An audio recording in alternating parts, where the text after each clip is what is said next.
안녕하십니까. 오늘은 여러 가지 소식을 모아서 말씀드리겠습니다. 미국에서 일어난 UFO 소동, 조작의 제국, 윤석열 신속 체포 가능한가, 튀르키예, 시리아 흡수 야심을 드러냈습니다. 우크라이나 90만 전사설, 이런 내용을 중심으로 방송을 진행했습니다.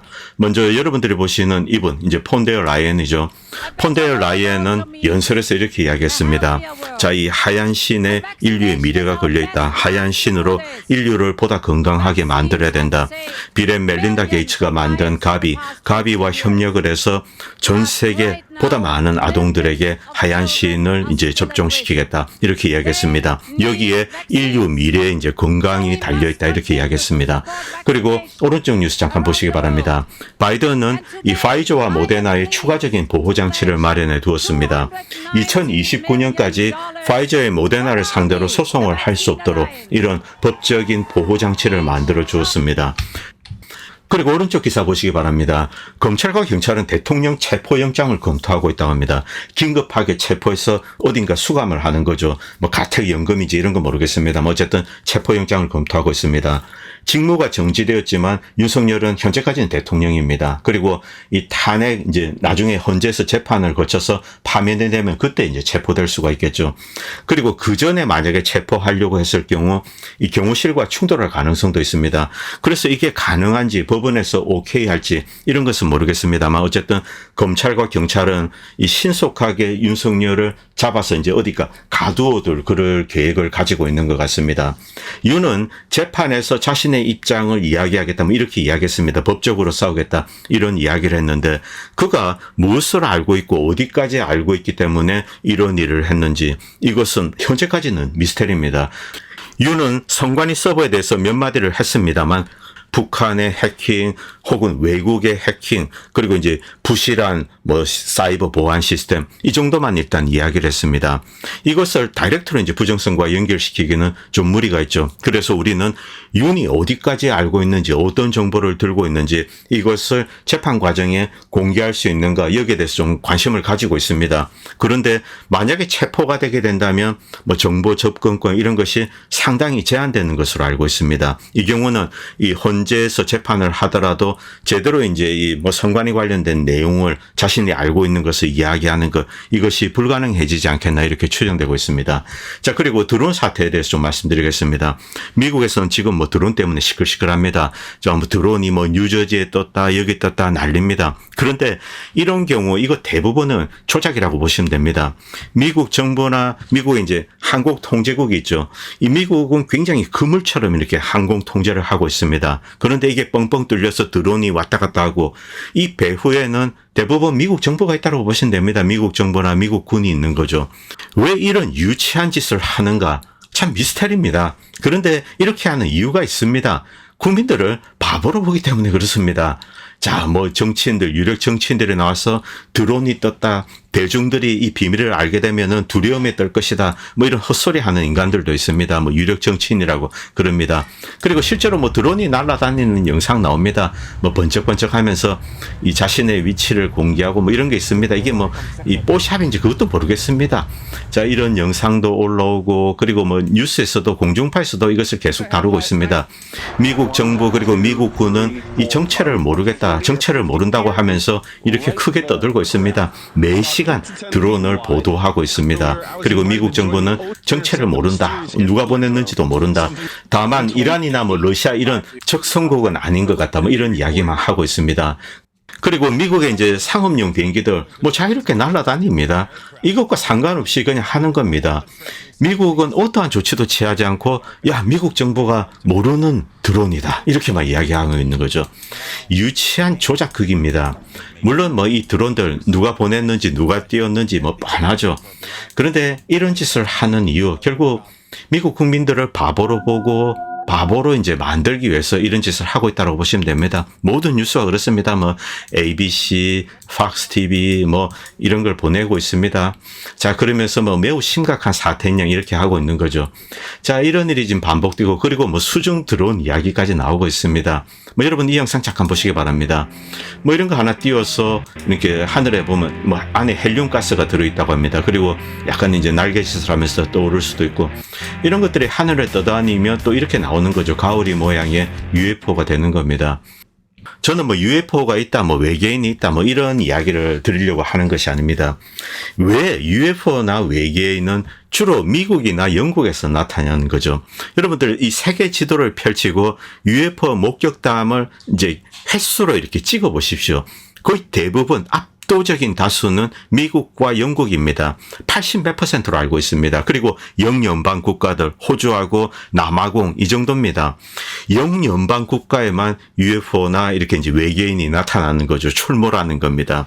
이 뜻은 영연방 국가, 미국과 영국 이들이 거짓말을 잘하기 때문에 그렇습니다. 그리고 UFO 관련된 거짓말은 정부나 군이 할 수 있는 거죠. 그리고 뭐 정보부 이런 데서 할 수 있습니다.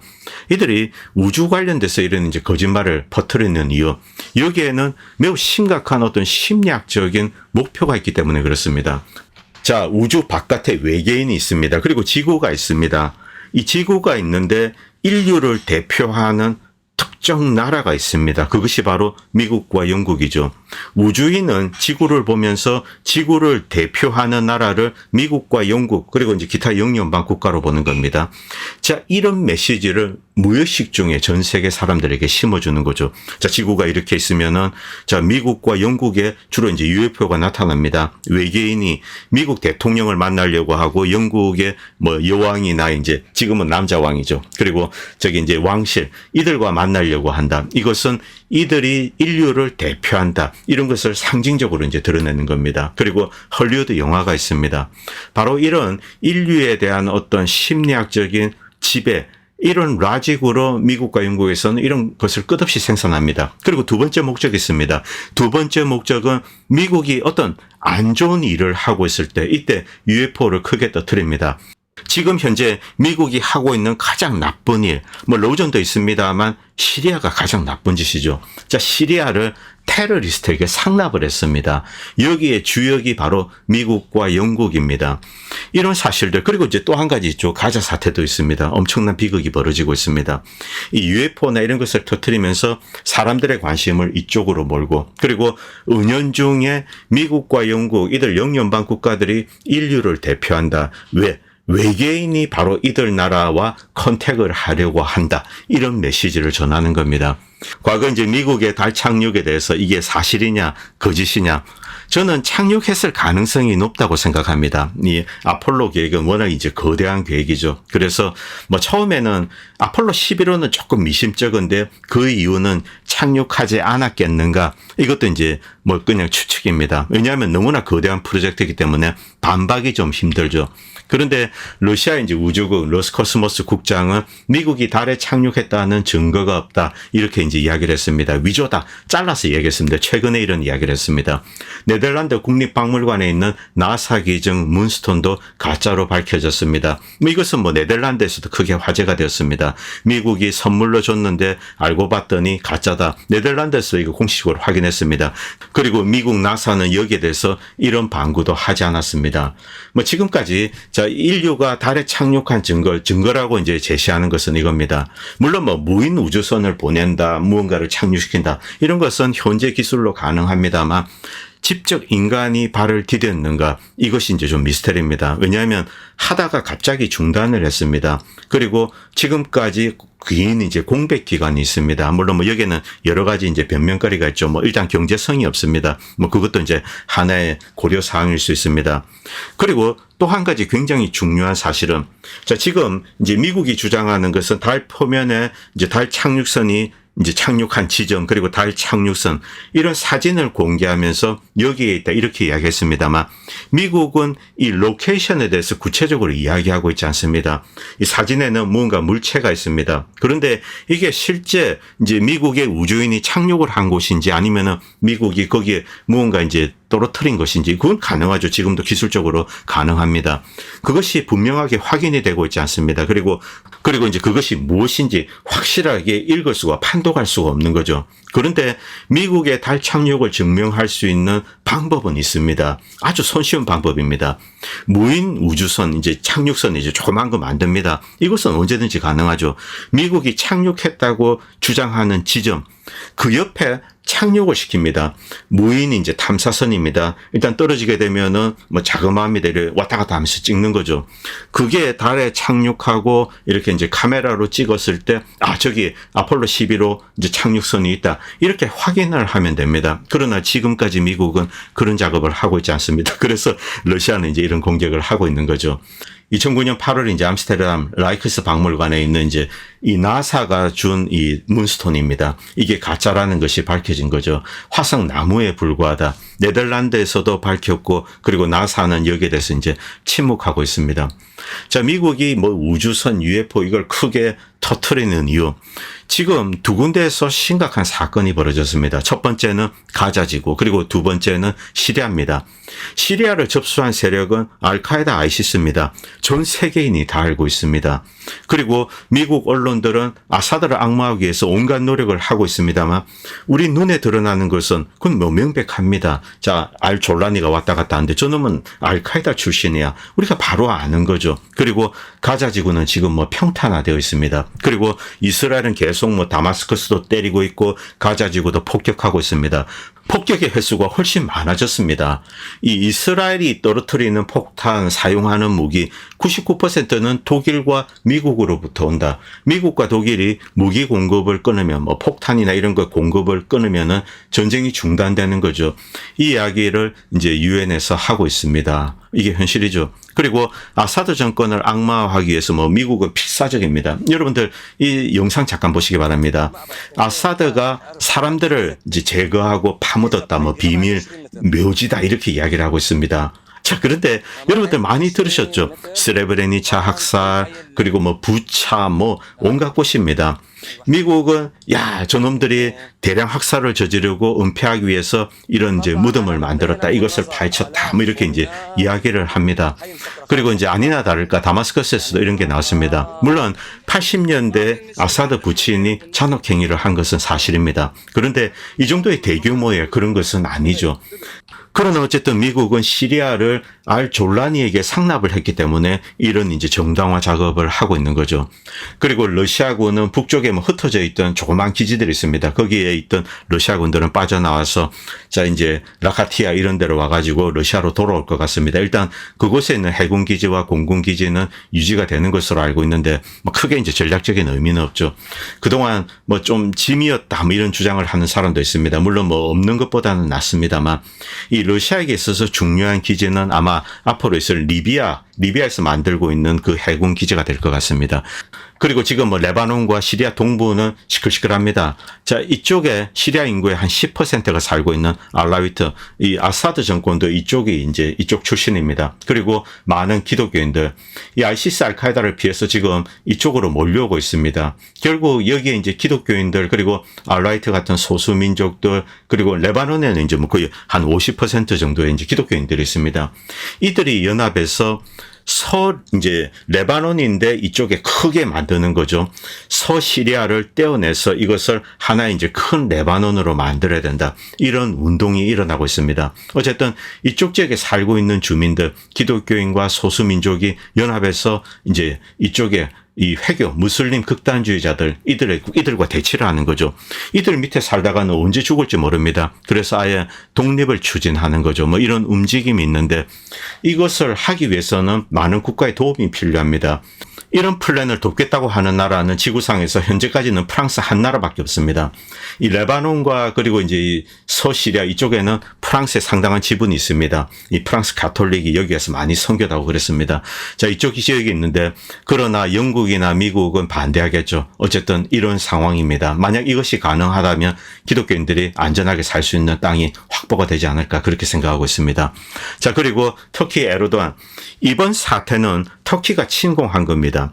자, 일단 이 알졸라니가 이끄는 알카다가 왔습니다. 그리고 그 옆에 투르크 전사들이 있습니다. 이 전사들이 들어간 루트 역시 터키고, 그리고 이들이 가지고 있는 뭐 다양한 소화기들, 그리고 첨단 소화기들이 있습니다. 뭐 드론이나 이런 거 다 포함한 거죠.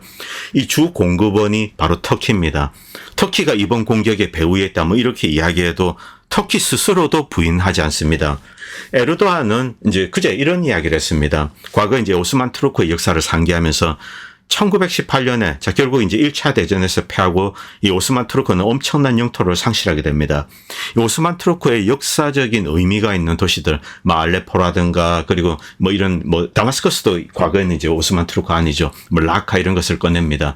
자, 이 다마스커스 어쨌든 지금 다마스커스를 점령한 것은 무슬림 극단주의자입니다. 터키와 계를 같이 하고 있죠. 그렇기 때문에 이 에르도안은 과거에 우리가 이제 전쟁에서 패하지 않았다면, 그리고 전쟁에서 패했다고 하더라도 이렇게 부당한 대우를 받지 않았다면 이 도시들은 현재 터키의 영토일 거다. 이런 이야기를 했습니다. 그래서 이런 영토를 흡수할 야심을 숨기지 않는 거죠. 어쨌든 이번 내전에서 현재 상황으로는 투르크죠. 이제 시리아 내 터키계가 이긴 겁니다. 터키의 후원을 받고, 그리고 터키나 외부 세계가 공급하는 무슬림 전사들의 도움을 받고 일단은 이겼습니다.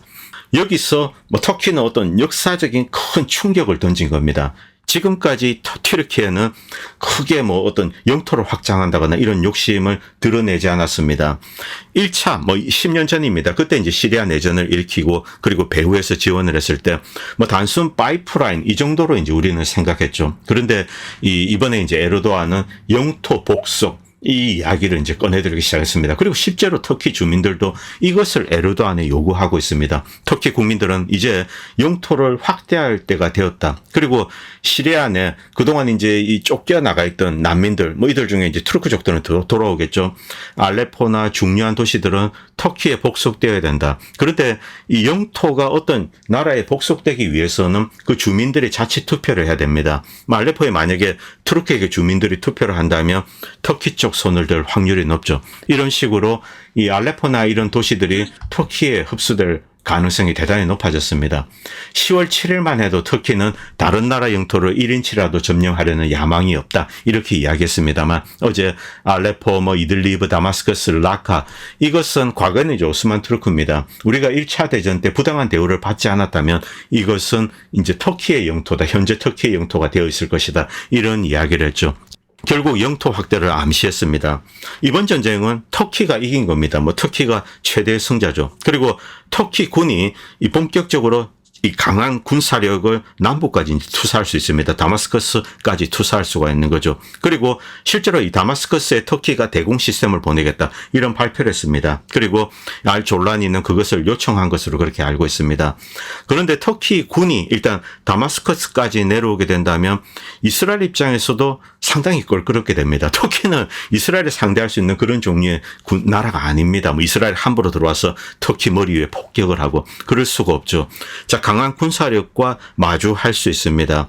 자, 이번에 진정한 승자, 현재까지는 튀르키예라고 할 수 있습니다. 물론 시리아 내에서도 강한 저항이 일어날 수 있고 또 터키의 국력이 스트레치 될 수가 있습니다. 이것을 어떻게 이제 에르도안이 극복할 수 있을까? 이것이 그의 과제입니다.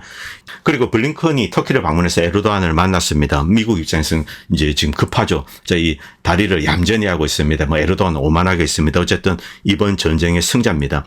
미국이 터키를 응원한 것은 사실 같습니다만 시리아 정권이 이렇게 무너지리라 여기까지 기대했을까? 저는 좀 개인적으로 의심합니다. 아사드 정권이 약화되고 축소되고 그리고 미국의 손을 들고 굴복하기를 원했을 겁니다. 이 터키가 영향력을 시리아까지 확대하는 것, 이것을 제 개인적으로는 미국이 원하지 않는다라고 생각합니다. 어쨌든 일은 터졌습니다. 터키가 뭐 시리아 큰 부분을 먹었습니다. 자, 이런 상황에서 터키가 지금 쿠르드군을 공격하려고 준비를 하고 있고 실제 그리고 산발적으로 공격이 벌어지고 있는데 일단 이것을 중지시켜야 할 그런 이제 필요성이 있습니다. 그래서 블링컨이 날아갔습니다. 그리고 이 카타르는 기본적으로 이런 파이프라인을 만들려고 했죠. 그런데 시리아는 여기에 동참하지 않았습니다. 그래서 시리아 내전을 기획합니다. 가장 많은 전비를 댄 국가가 카타르, 사우디아라비아, 그 다음에 이제 터키는 무기 공급 루트가 되는 거죠. 미국도 여기에 지원을 합니다. 이 카타르가 늘 문제였는데 이 카타르는 이제 시리아 아사드 정권이 붕괴되자마자 다시 이 파이프라인을 꺼내 들었습니다. 그리고 영국, 터키 언론도 이 파이프라인에 대해서 이제 이야기를 하고 있습니다. 자, 그리고 이 지도 현재까지 전쟁이 터지고 있는 지역입니다. 시리아의 정부가 바뀌었습니다. 그러나 계속 이제 전투는 일어납니다. 쿠르드와 그리고 알카에다 사이, 그리고 이라크, 다음 전쟁은 이라크가 될 가능성이 아주 높죠. 왜냐하면 터키는 분명히 모술이나 에르빌을 노릴 겁니다. 이 모술은 과거에 오스만 투르크의 한때 이제 수도였기도 합니다. 그래서 역사적인 의미가 있기 때문에 그렇고, 동시에 모술에 살고 있는 주민들이 기본적으로 이제 수니 그리고 투르크족들이 많이 있습니다. 그래서 이쪽을 흡수할 가능성이 높죠. 일단 점령을 한 다음에 주민들이 자치 투표를 하면은 터키에 복속 결정을 하고 이제 병합을 하는 겁니다. 이런 과정이 될 가능성이 높습니다. 어쨌든 수십 년 동안 얌전히 있던 터키가 이제 중동 지역에서 자신의 힘을 드러내기 시작했습니다. 그런데 이런 상황을 전적으로 미국과 유럽에 유리하다 이렇게 해석할 수는 없습니다. 자, 시아파 세력 그리고 전통적인 수니파 세력이 있습니다. 여기에 구 오스만 투르크 세력이 나타난 거죠. 그리고 아랍과 투르크는 또 이들 간에도 원수지간이기도 합니다. 시아파, 수니파가 원수듯이 아랍과 또 투르크 사이에도 이렇게 상당한 긴장이 있죠. 이들 역시 터키를 경계하지 않을 수가 없습니다. 강한 군사력을 가지고 있기 때문에 그렇습니다.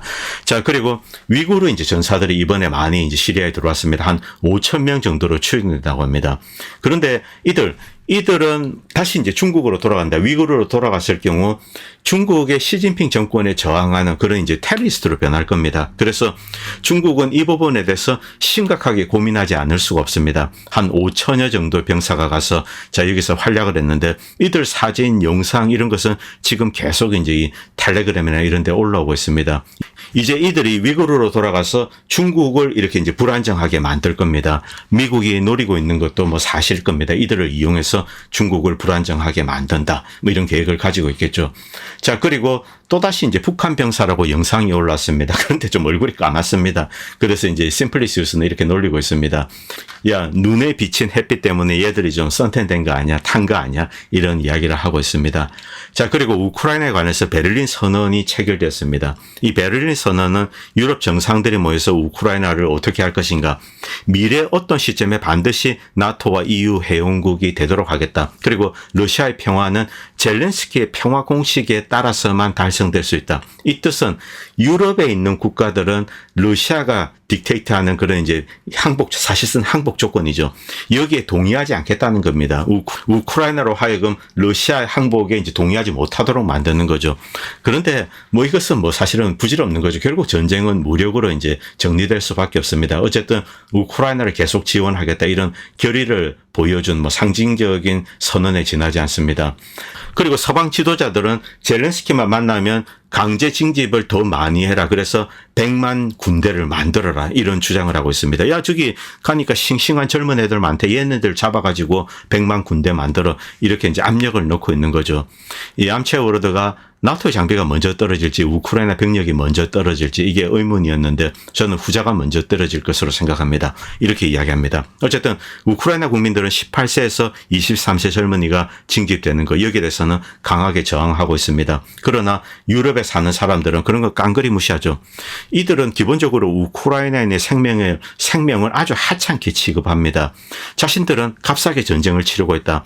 자신의 병사는 보내지 않고 우크라이나 젊은이들을 이용해서 러시아를 이제 괴롭힌다. 러시아 병사를 죽인다. 그래서 너무 이제 경제적인 전쟁이다. 이렇게 생각을 하고 있는 거죠. 자, 우크라이나는 100만 병사를 모아서 러시아와 싸워야 한다. 이런 이제 전쟁광들은 떠들고 있습니다. 이게 서구와 미국의 민낯입니다. 그리고 나토 사무총장은 자, 이제 유럽 국가도 군비를 이제 좀 더 많이 지출해서 무장을 해야 된다. 이런 주장을 합니다. 그런데 이 이야기는 2년 전부터 나왔습니다. 그러나 국민들의 복지 수요 그리고 지금 현재 유럽 경제가 좋지 않습니다. 군비 확충을 계속 이야기를 하지만은 제대로 진행이 되고 있지 않습니다. 그리고 젊은이들이 군에 지원하기를 거부하고 있습니다. 그래서 여러 나라가 뭐 강제 징집 혹은 뭐 동원령 이런 것을 이야기하고 있습니다만 제대로 먹힐 리가 없죠. 자, 그렇기 때문에 유럽 역시 이제 심각한 상황입니다. 그런데 이런 이야기를 자꾸 하는 이유, 이것은 자, 아직 나토가 강하다 이런 것을 과시하기 위한 것이 아닌가 이렇게 보는 사람이 많이 있습니다. 그리고 군산복합체의 이익, 자, 어쨌든 무기라도 많이 생산하면은 산업 활동이 활발해집니다. 뭐 이런 효과를 누리려고 하는 것이 아닌가 이런 이야기를 합니다. 그리고 미국의 이제 꽤 유명한 군사 분석가입니다. 이 양반은 뭐 우크라이나가 벌써 패했다 이 사실을 이제 과거부터 이야기했습니다. 그런데 얼마나 많은 병사가 희생되었을까? 물론 이분이 우크라이나 측이 알고 있는 정확한 전사자 숫자 이것을 알고 있지는 못합니다. 그런데 뭐 차량 파괴 그리고 이동할 때 러시아의 공격을 받고 희생된 병사들 이런 것을 다 집계를 해서 모았을 경우 10대 1 정도의 교환 비율이 나온다. 자, 러시아가 한 8만 명 정도 전사했다. 이때 우크라이나는 80만 명 정도 전사했을 것이다. 이런 주장을 하고 있습니다. 이분은 상당히 구체적인 수치를 들어서 이런 결론을 내리고 있습니다. 자, 그리고 암체워르드가 이제 재밌는 글을 올렸는데 러시아가 우크라이나 이제 발전소나 에너지 인프라를 타격하고 있습니다. 이것은 EU에 대한 간접적인 공격이다. 자, 우크라이나 에너지나 발전소를 타격하면서 유럽에서 우크라이나로 들어오는 전송 시스템 여기에는 공격을 하지 않습니다. 이 전송망이죠. 결국 유럽의 에너지를 우크라이나로 들어오도록 빨아들이는 겁니다. 이 러시아가 우크라이나 이제 에너지 인프라를 파괴할수록 유럽은 이제 전기를 이쪽으로 보내줘야 됩니다. 그리고 유럽 국가들은 가스 터바인 엔진을 이용해서 더 많은 전기를 생산해서 우크라이나에 공급해줘야 됩니다. 그래야 이번 겨울을 넘기게 됩니다. 그리고 이제 결국 이 가스값은 천연 가스값은 오릅니다. 러시아산 가스가 다른 곳으로 이제 우회적으로 팔려서 유럽으로 갈 수도 있고, 그리고 전체적으로 가스 가격이 올라서 러시아가 덕을 볼 수도 있고 이런 이야기를 지금 암체워르드는 하고 있습니다. 자, 이 젤렌스키는 유럽이 주는 것 모든 것을 떼우고 소진시키고 있습니다. 그 결과 유럽은 경기 침체 그리고 막대한 전비를 또 이제 우크라이나에 제공해 줘야 되는 거죠. 이런 현실을 풍자한 그림이 오늘 올라왔습니다. 오늘 방송은 여기까지 하도록 하겠습니다. 감사합니다. 본 채널은 시청자님들의 후원으로 유지됩니다. 여러분의 도움은 작은 미디어에 큰 도움이 됩니다. 감사합니다.